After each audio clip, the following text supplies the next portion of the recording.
Welcome back to the Thriving Misfits, the podcast where we celebrate resilience and the power of embracing differences. I'm your host, Fiona Young, and today we're joined by two incredible women whose stories and work are truly inspiring. First, we have Nadiah. For Nadiah, it's all about purpose, people, and impact. With over 20 years of experience across corporate, NGOs, and humanitarian work, Nadiah is passionate about sustainability, social impact, climate resilience, and human rights. As the president of the Malaysian Rare Disorders Society and the regional representative for the Phelan-McDermid Syndrome Foundation, Nadiah is deeply committed to advocating for those often overlooked. Her work has brought together diverse stakeholders from grassroots advocates to global leaders, driving initiatives like national action plans for child rights and advocacy for rare disorders and disabilities. Joining Nadiah is Eleanor, or Elle as she's fondly known.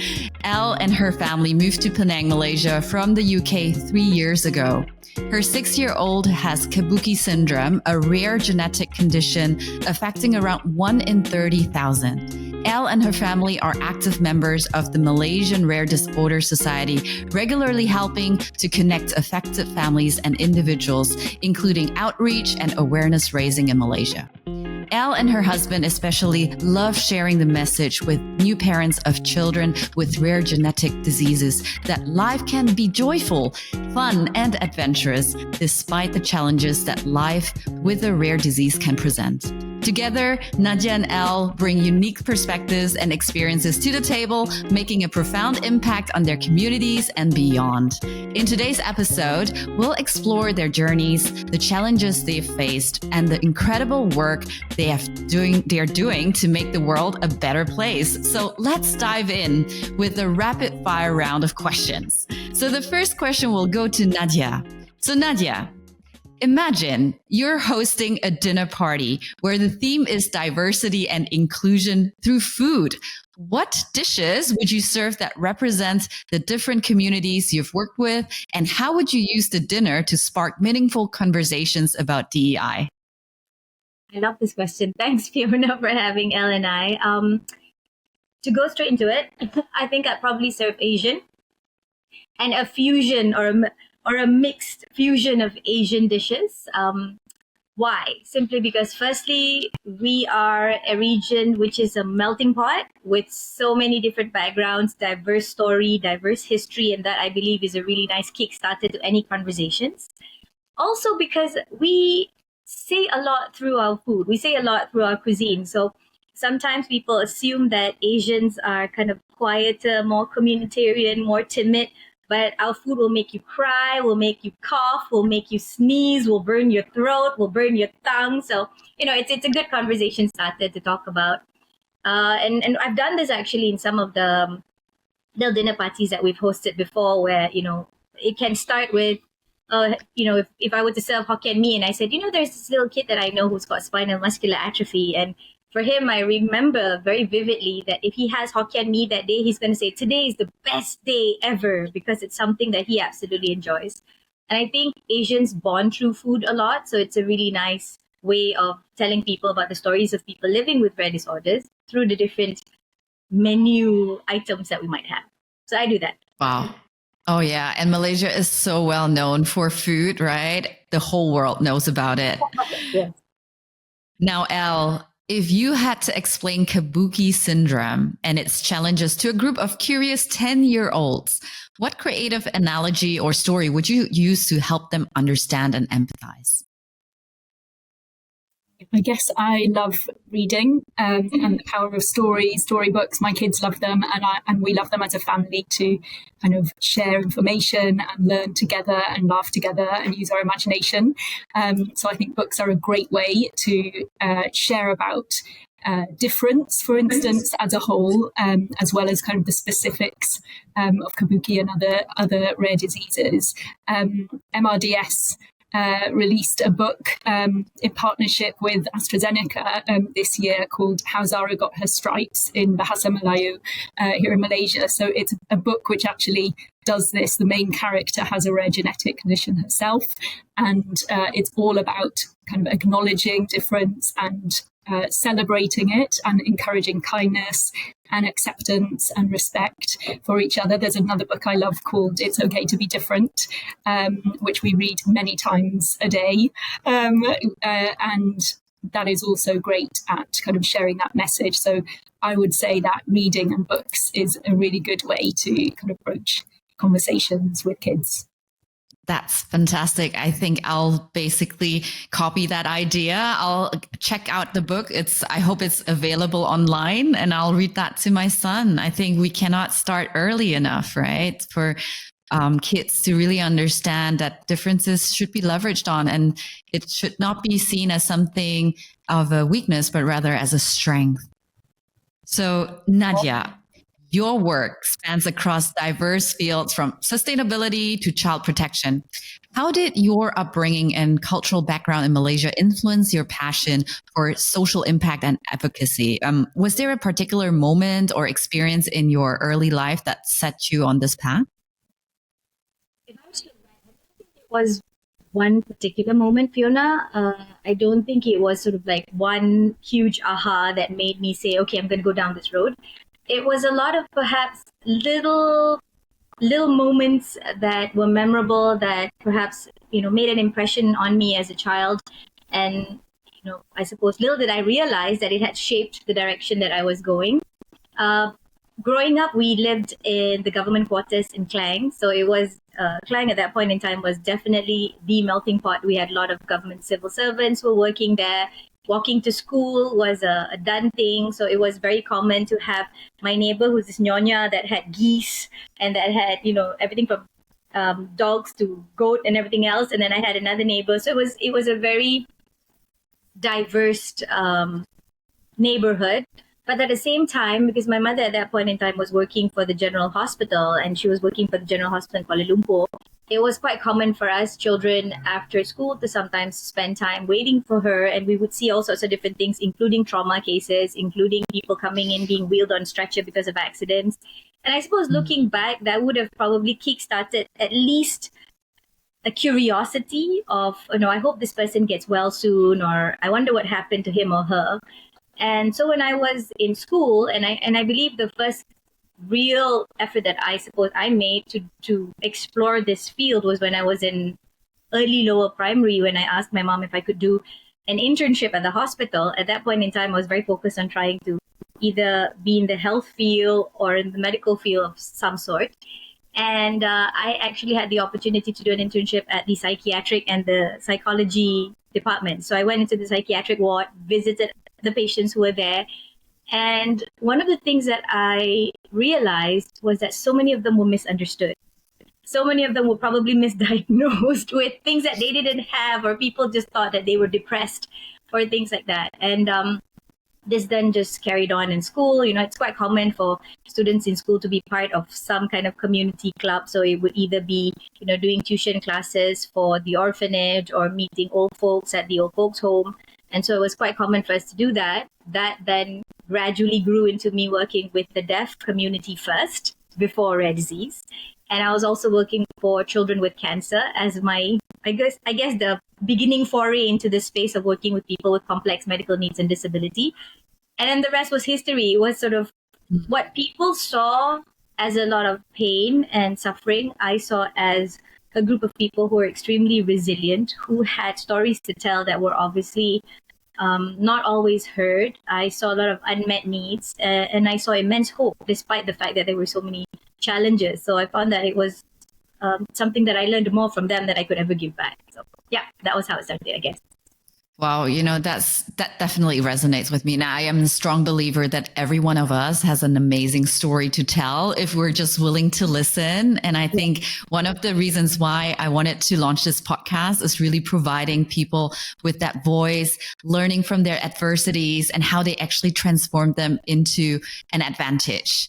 So now coming over to you, Elle, you are originally from the UK. You're now living in Malaysia.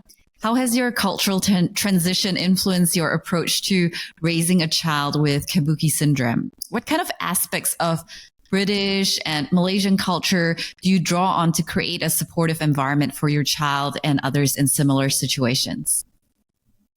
Well, okay, so I guess coming from the UK, we moved here when my son was 3. And we were very lucky in a way that we had a very early diagnosis. For many children with genetic diseases, it takes many years to get a diagnosis if they ever get one.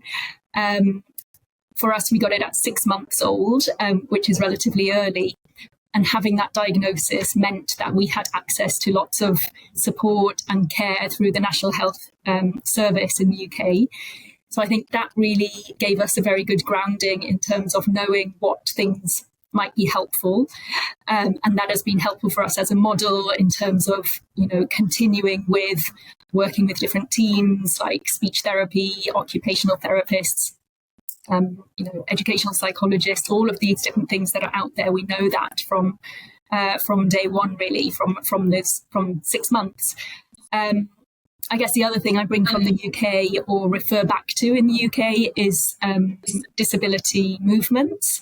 I follow a lot of adults in the UK with disabilities and a lot of advocates there, and take a lot of inspiration from listening to them and seeing things from their point of view. I'm not a person with a disability. My son is. So I want to learn as much as I can directly from people with disabilities. And so that really helps me as well as a parent.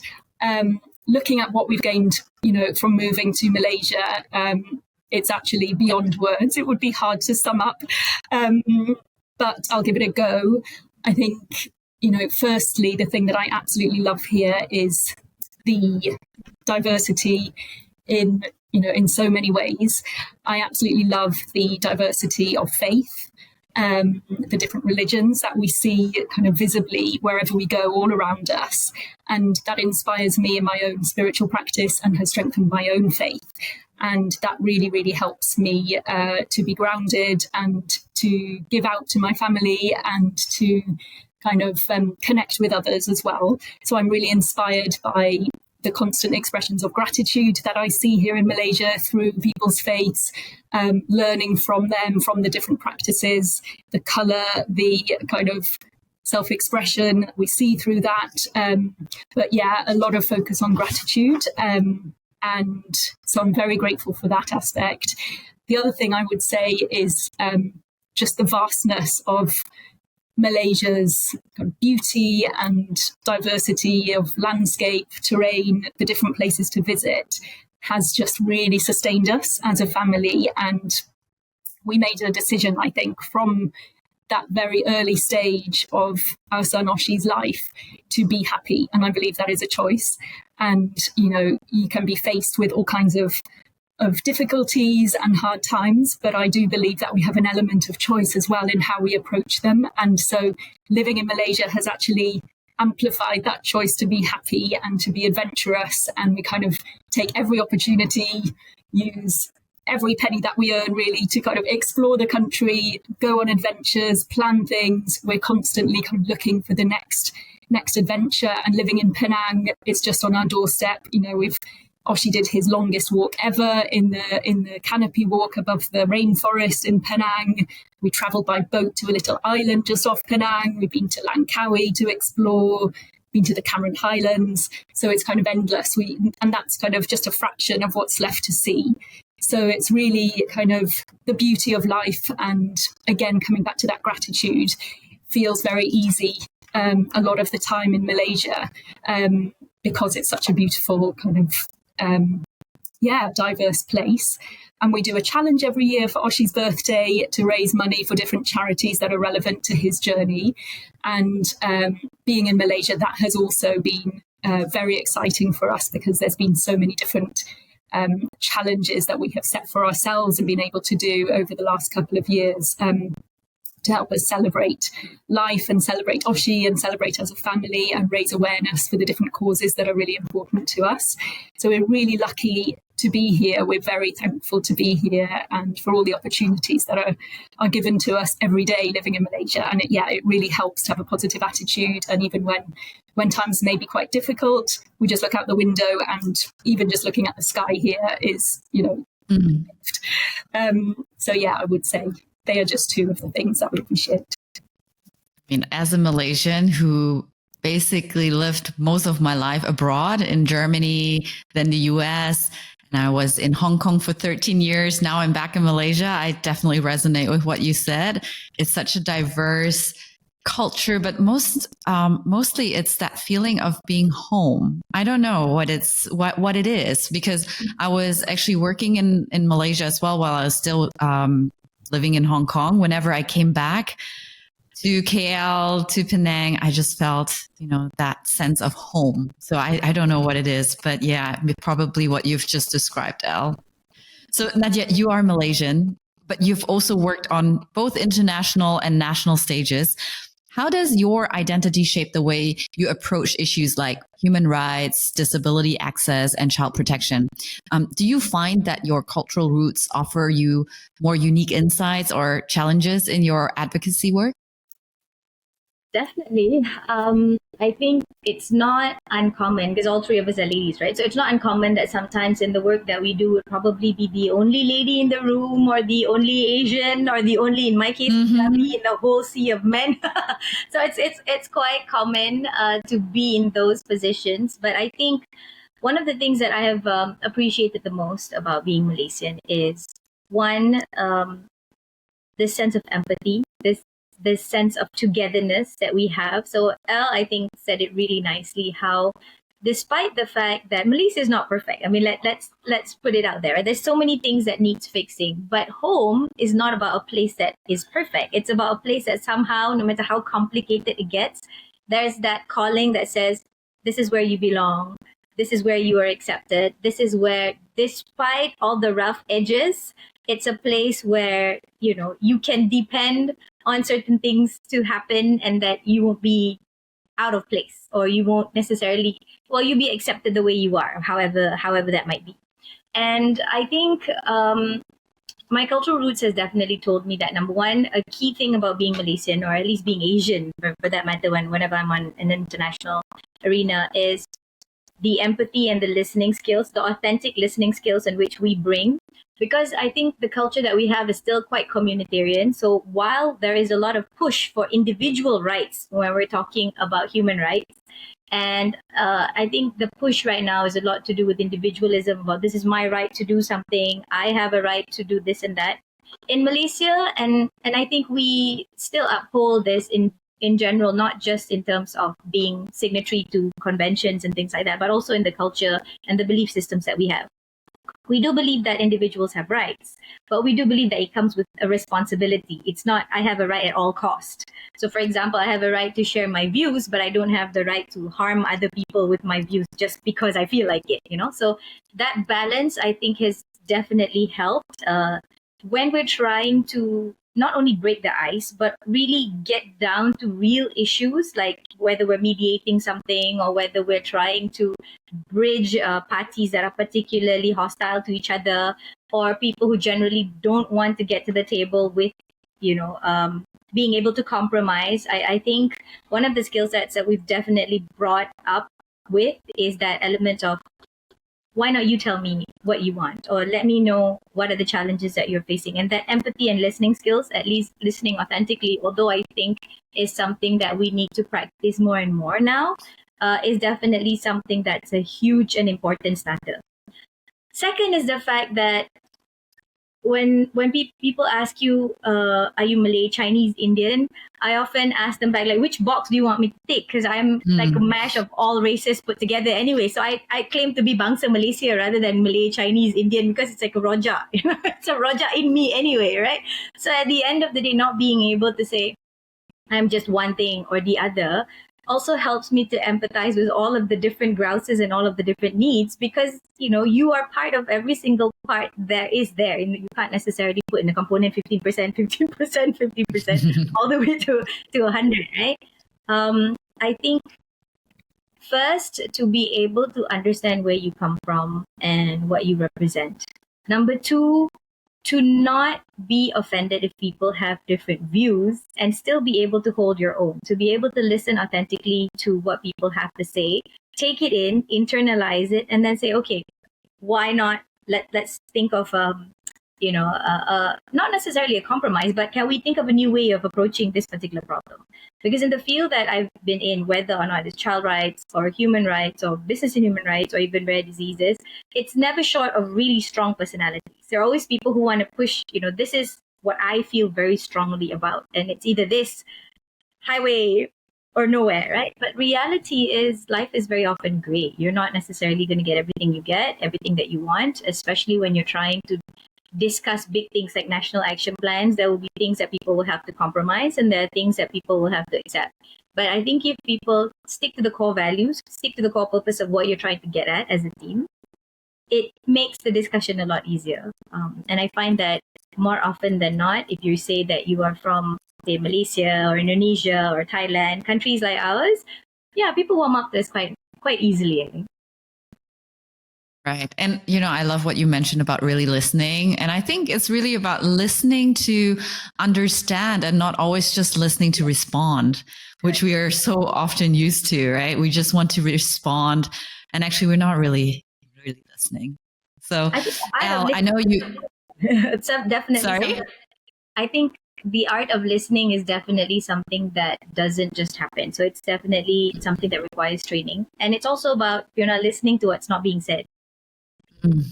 Yes, absolutely. And I think especially here in this part of the world, right? A lot of it is you have to read between the lines. It's not clear. It's a very high context culture. So definitely. Yeah.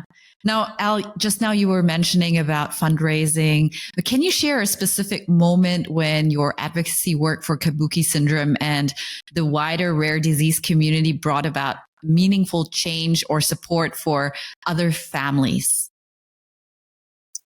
Thanks, Fiona. I'm not so sure about what it's brought to other families, but I would hope it's brought the same, as it's brought for me and my family, which has been the gift of connection.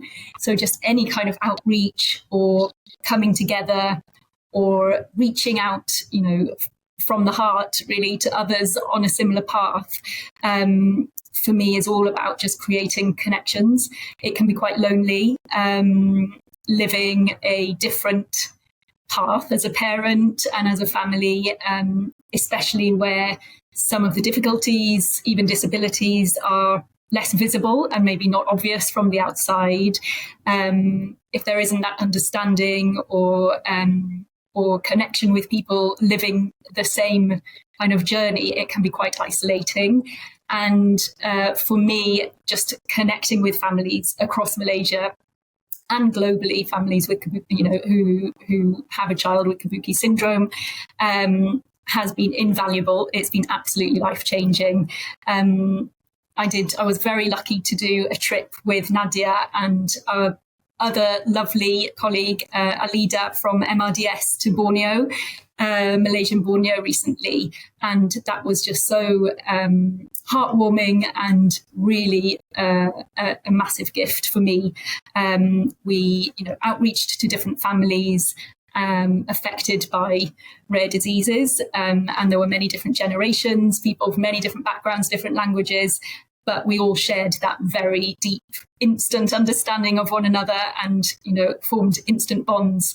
And, Nadiah and I have discussed before, but, when you meet another parent of a child with a rare disease, you kind of are meeting a friend for life, pretty much. You know that it doesn't matter whether you are communicating verbally or what the differences may be in the particular genetic condition.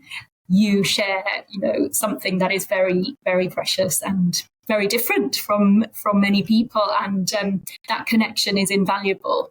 So I would say what I have gained, and I hope other families have gained from that kind of outreach work and that connecting, is the ability to celebrate with one another in a way that, we can do because we get it, and to laugh together, cry together, really share on a very deep level.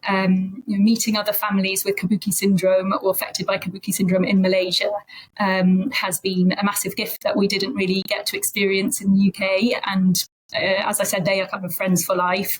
We've even had the privilege of meeting bereaved families who, are also friends for life, and we have, had the honour of really celebrating their child with them and hearing about their journey and, seeing their pictures, understanding their story, and connecting in that way because of this very kind of unique shared journey of Kabuki syndrome.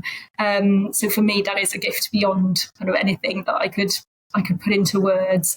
I would say that through doing the fundraiser every year, it's a way to also share about some of the difficulties. We really try to be positive, and we are kind of naturally just very thankful that our son is here with us today and that we get to live life with him. But it also helps us raise awareness about some of the difficulties and challenges that he faces on a daily basis, or some of the things that he has overcome as a baby or a young child. We get to talk about them, and it's kind of allows others to come towards us. It's a way of connecting with our tribe. We've made many friends through this work. We went to visit a family with Kabuki syndrome, a boy with Kabuki syndrome last year in Australia. We were lucky enough to go and meet them, and we kind of, had that connection and that sharing. So I think that this work just opens up the opportunity to connect with others and really learn from one another, take hope and inspiration from each other, laugh and cry with one another, empathize with each other, and also share with others outside of our community and invite them to celebrate with us too. That's wonderful. And that's why I love that both of you are here today on the podcast episode to raise that awareness in the wider community. So I've been working a lot with corporations, NGOs. They want to know more about how can they embrace diversity, equity, and inclusion in the workplace, especially. Now, Nadiah, in your experience, what are some of the biggest challenges that individuals with disabilities face in the workplace? And also, how can organizations better support them to ensure that there is a truly inclusive environment? To be honest, there are a lot of challenges. There are a lot. Because, for example, for context, I think more than 20 years back now, when Tun Mahathir was the Prime Minister first round, there was a push to have 1% of the civil service being represented by persons with disability. And there was no quota set for the private sector. But just prior to the pandemic, we had not even reached 1%. We were at 0.38% for the civil service. And now come out of the pandemic, I think that number, to be honest, is probably worse, with the exception of maybe the time when a lot of people were working online. That really actually opened up opportunities more equitably for a lot of people. I think if I were to sum up, what would be the biggest challenge, the key word that comes top of mind is access. And not just access to employment, it starts straight from access to education, because persons with disability do not have the same access to quality education the same way typical Malaysians would have. And so because of that, they're already starting not at the same starting point as everybody else. Now, if you're lucky enough to be able to be part of the education system, you are having good level of cognition, you are able to communicate. So when I say communicate, doesn't mean speak, it can be sign, but you're able to communicate in a way that other people understand you, then there is a chance that you might be able to bridge some of this gap, but you're still starting at a starting point that's different from everybody else. So access for education. And then the next would be access to even employment. So I've had, students who did really well for their entrance exams for university who had rare diseases, but the minute the school finds out that the individual's actually on a wheelchair, automatically that list of degrees that they're able to participate in is less than a quarter left, when the person actually has the cognitive function to be able to do so much more. Why? Because it's often said, this requires you to be outdoor, you need to be mobile, you're on a wheelchair, you need aid. So we haven't yet reached zero reject policy. From there, it goes to the requirement of the workplace. So as MRDS, we've also done training for DEI for some multinationals and corporate companies where we talk about how do you even start with simple things like putting out that notice for vacancies, or how do you do your interviews, or how do you actually conduct your checks and processes that are in place. Now, a lot of this, sometimes we don't realize, are actually discriminatory. for people who have some form of disability. And what more, if you have a complex medical condition like rare disease, it just sort of tops that up. So from education, you can't get past the door because of, employment practices that are discriminatory. And then if you do get in, the next challenge is whether or not you're going to be able to have access to growth. So it's access to education, access to opportunities, and access to growth. For those of my colleagues and my friends who are from the PWD and RD community that are able to land a job, almost 80 to 90% of them are actually in jobs that are either of a lower qualification that is necessary from what they are capable of, or those that are there have a very limited career expansion or growth opportunity. Either it's because it is deemed that they're unable to do it, or they're in a work culture that does not necessarily sustain positive growth. And so this is something that I see. It's quite common for us to assume that people who have low vision or who are blind would just end up as operators. I've known a person who has a legal degree, but who was working for as an operator in a particular MNC. Thankfully, because the organization had a DEI effort and acknowledged the fact that this person did have the opportunity for growth, he then was promoted and then actually joined the legal department to work on intellectual property. Now, this was at that point in time unheard of, right? To be able to leapfrog like that. But in many organizations, people often say that they're just stuck, but they stay because options are very limited. So if you ask me what would be things that we can do, right? I think first and foremost, we need an overhaul of our education system and really make it inclusive, not just for those who are able to study in the way we understand education to be for peer-typical individuals, but across the board. Make zero reject policy really zero reject policy. And for those who do have either physical or different functional disabilities, we do want to also consider opening up opportunities for continuing education, like as bursaries, or there's a lot of corporate companies that are giving scholarships right now, and not as many are giving for people with disability. We can actually expand that beyond as an affirmative action to assist and to at least level the playing field. Now, if you're already hiring people with disability of any kind, one of the things I think which is extremely important is things like focus groups or support networks within the opportunity, like employee resource groups that a lot of companies are now doing, having internal champions. So some things are harder for MSMEs to do. So for example, having large scale DEI efforts for a company of 5 might not necessarily be a done thing. But you can still have internal champions. You can still have frank discussions on performance appraisals and development and see how people can actually grow. And I think normalize that conversation, because the reality of it is for MRDS, what we often say is we're all going to be disabled at one point in our lives. If we're able today, whatever ability that we have, be it to speak with speed or smoothly, or being able to run and walk, will eventually wither away. So we all have a lifespan that's going to become less and less able at some point in time. So having that empathy is extremely important. The other thing I wanted to highlight is if you are actually a caregiver of someone with disability, it's extremely important for you to find organizations that also support flexible work arrangements. Like Elle and I were highlighting earlier, it's not uncommon for parents to sometimes need that extra hour, or you suddenly have to go for emergency leave because your child is suddenly ill. And by no means this means that the caregiver, dad, mom, brother, sister, is actually playing truant at work. So it's important, again, to bring back that listening skills. I think HRBP is also very important to ask, are you struggling? Is there a need for you to want to take time off? Do you want to change the working hours that you have, like add an hour after work for the hour that you lost in the beginning or something like that? Because the reality of it is doable. And it's much needed for a lot of these families to hang on to their jobs instead of end up without a job. And a lot of them become entrepreneurs because there are no other options in the working space for them. So there's a lot of things that we can do that actually don't cost money.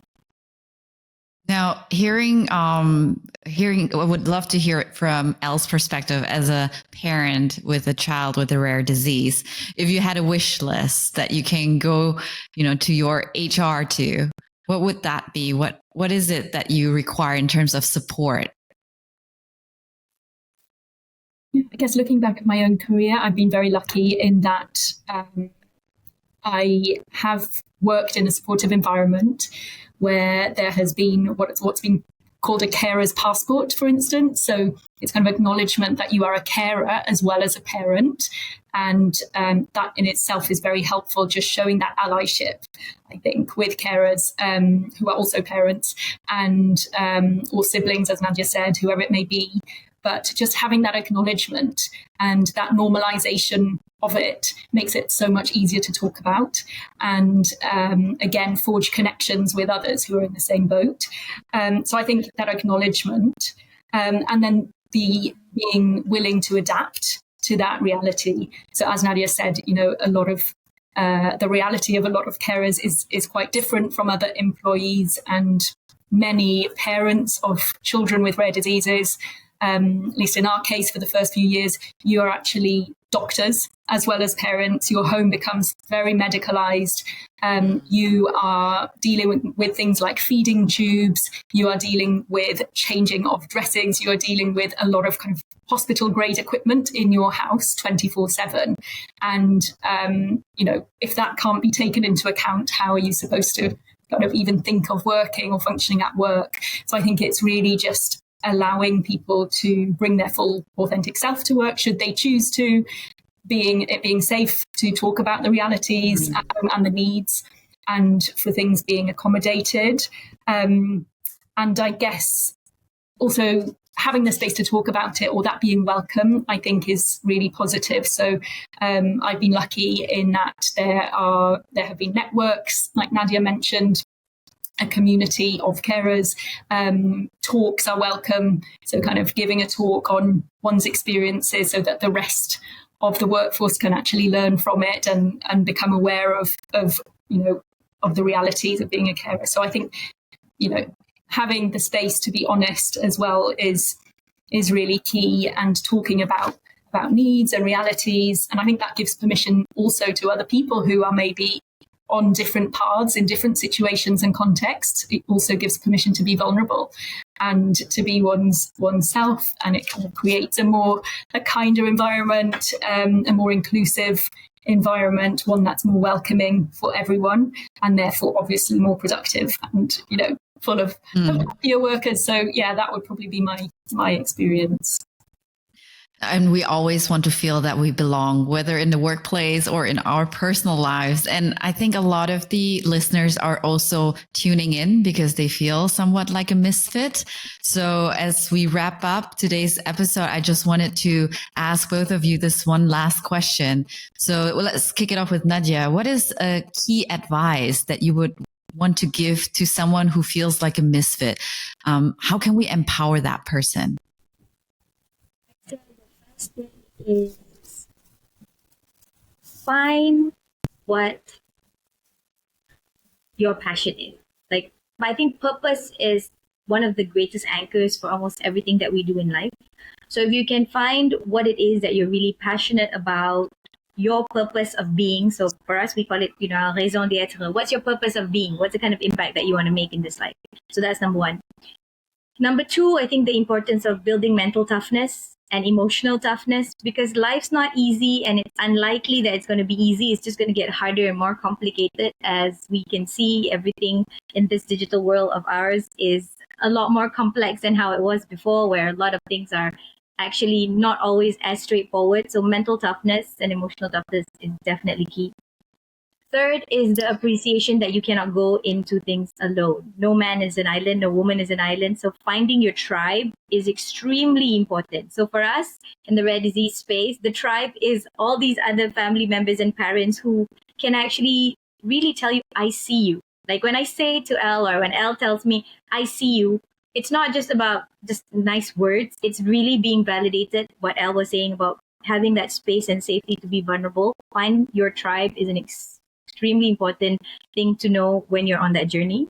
And the last is the importance of being adaptable. Especially if you're born with a disability or a rare disorder, life's always going to throw you a spanner in the works. There's always going to be a new challenge that will never really be in the book. So you can throw away your Miriam Stoppard or Darling Kindersley or whatever parenting book that you've had before, because that's not going to work. But what you will know is that your uncharted journey is going to be an adventure of a lifetime, but you have to be ready and willing to adapt fast if you're going to be able to enjoy it to the fullest. So I'd say finding your purpose, grilling yourself to grow mental toughness, finding your tribe, and growing adaptability.